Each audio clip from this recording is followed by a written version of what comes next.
পশ্চিমবঙ্গ সরকারি চাকরি পরীক্ষায় এই লাভ ক্ষতি চ্যাপ্টার নমুনা প্রশ্ন দেখুন। প্রথমটা, একটি পচা মাছের কারণে একজন মাছ বিক্রেতা 10% ক্ষতিতে মাছ বিক্রি করতে বাধ্য হন। যদি মাছের ক্রয় মূল্য 250 টাকা হয় তবে তার বিক্রয় মূল্য কত? দেখেন, তার 10% ক্ষতি, 10% সমান ইকাল টু হচ্ছে 1/10। তার মানে তিনি 10 টাকায় কিনেছিলেন, 1 টাকা ক্ষতি হয়েছে। দেখেন ক্ষতি কত? 1 টাকা, তাহলে 9 টাকায় বিক্রি করছেন, হয়ে গেল। যদি মাছের ক্রয় মূল্য 250 টাকা হয়, মানে এটা যদি 250 টাকা হয়, তাহলেই বলেছে বিক্রয় মূল্য কত। তাহলে একে কত আমরা গুণ করবেন? একে করতে 25 দিয়ে গুণ করতে হবে, 25 দিয়ে ঠাইতে রেখে একে 25 দিয়ে গুণ করতে হবে। তাহলে 9 5 5 9 45 এর 5 8 22, তাহলে এটা হবে, এটা 225 টাকা হবে। এটা গুণ করেন, 225 টাকাতে তিনি 25 টাকা লস হয়েছে। নেক্সট পরবর্তীটা দেখে নিয়েছেন, চলেন।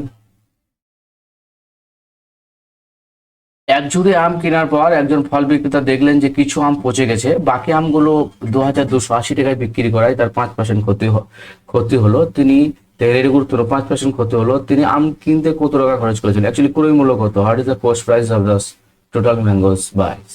তাহলে অ্যাকচুয়ালি দেখলেন, তাহলে 5% ক্ষতি, তাহলে 5% ক্ষতি বলতে 1/20। তার মানে কত হয়েছে? 1 টাকা লস হয়ে গেছে। এখানে ক্ষতি হচ্ছে মানে লস। তাহলে 20 টাকা, তিনি 20 টাকায় জিনিস কিনেছিলেন, তাহলে সেটা বিক্রি করছে 19 টাকায়। বাকি আমগুলো কত বিক্রি করছেন? 2280 টাকায়। এটা কত হয়ে যাবে? এটা কি 19 কে গুণ করলে 200, এটা হয়ে যাবে 1200 হয়ে যাবে।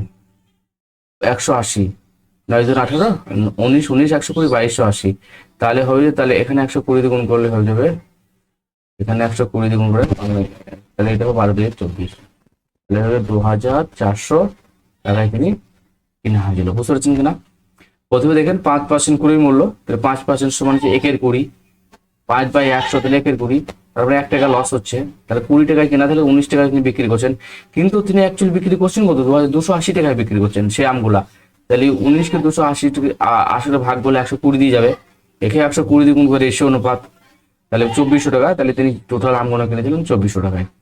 এবং পরেরটা দেখেন, পবন প্রতি ডজন 18 টাকা ধরে লেবু বিক্রি করায়। দেখেন এত সুন্দর সুন্দর টিক্স দেবো, আমি অন্য জায়গায় পাবেন না এগুলো। পবন প্রতি ডজন 18 টাকা ধরে লেবু বিক্রি করায় 10% ক্ষতি হলো। প্রতি ডজন লেবু কত টাকা বিক্রি করে 10% হবে? দেখো সহজ নেই। তাহলে তিনি 18 টাকাতে বিক্রি করছে, 18 টাকাতে লেবু বিক্রি করায়, 18 টাকায় কত ক্ষতি হয়েছে? 90টা, 10%, তাহলে 90 টাকা, 10% ক্ষতি হয়ে যাচ্ছে, মানে 100 থেকে 10 বাদ দাও। তুমি প্রতি ডজন লেবু কত টাকায় বিক্রি করলে? ধরো 1 টাকায় বিক্রি করলে কত পার্সেন্ট হবে? 10 টাকায়। 100 থেকে 110 টাকা বেশি, এর 10 টাকা কম, 10 টাকা বেশি। 5 8 90, 5 22 110, অতএব x সমান হয়ে যাবে 22। এর অ্যান্সার হচ্ছে 22 টাকা। বুঝতে পারছেন কিনা? এদের অঙ্কগুলো যাই কিনা কেন আমরা এইভাবে করে নিই। চলুন পরবর্তীটা, যদি 12টি কলমের ক্রয় মূল্য 8টি কলমের বিক্রয় মূল্য সমান হয় তবে লাগে সেট করবো। দেখেন এই ধরনের ক্ষেত্রে আমরা কি করবো? একটা কথা আপনাকে বলে দিই শতকরা। তাহলে এখানে হবে ক্রয় মূল্য,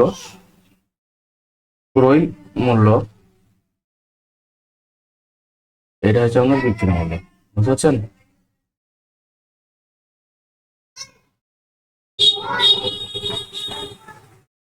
তাহলে কি হচ্ছে? 12টি কলমের ক্রয় মূল্য, তাহলে যেটা ক্রয় মূল্য সেটা বিক্রয় মূল্যে বসাবো, আর যেটা বিক্রয় মূল্য সেটা ক্রয় মূল্যে করে বসাবো। বুঝতে পারছেন? অঙ্ক প্রথম দেখেন তাহলে বলেছে লাভের শতকরা হার কত? 8 থেকে 12 টাকা বিক্রি করলে 4 টাকা লাভ, তাহলে লাভের শতকরা হার কত? 4 বাই ক্রয় মূল্যতে লাভ 8 ইন্টু হয়ে যাবে 100, 4 দুগুণে 8 2 50 100, তাহলে হয়ে যাবে 50%। বুঝতে পারছেন?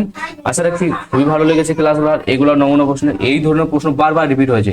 অবশ্যই চ্যানেলটি সাবস্ক্রাইব করে আমাদের সাথে থাকুন এই ধরনের ভিডিও পাওয়ার জন্য, আর অবশ্যই মন দিয়ে পড়াশোনা করে চাকরিটা পাওয়ার জন্য।